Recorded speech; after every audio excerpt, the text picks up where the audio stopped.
SC వర్గీకరణకు supreme court green signal ఇవ్వటం హర్షణీయమన్నారు CPI జాతీయ కార్యవర్గ సభ్యులు చాడ వెంకటరెడ్డి. రాష్ట్ర ప్రభుత్వం బీసీ జనగణనను వెంటనే చేపట్టాలన్నారు.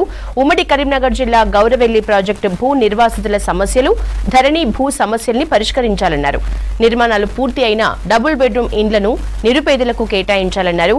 సమస్యలు పరిష్కరించకపోతే సిపిఐ ఆధ్వర్యంలో ఉద్యమం చేపడతామని హెచ్చరించారు చాడ వెంకటరెడ్డి.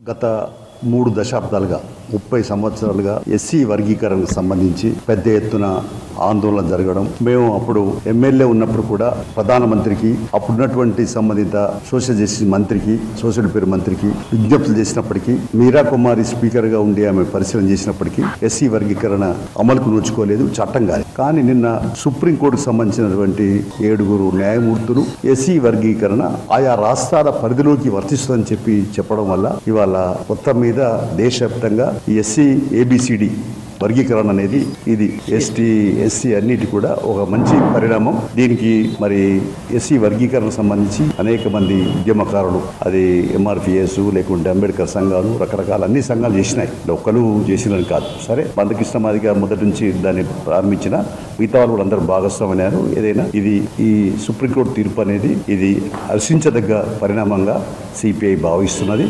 హర్షం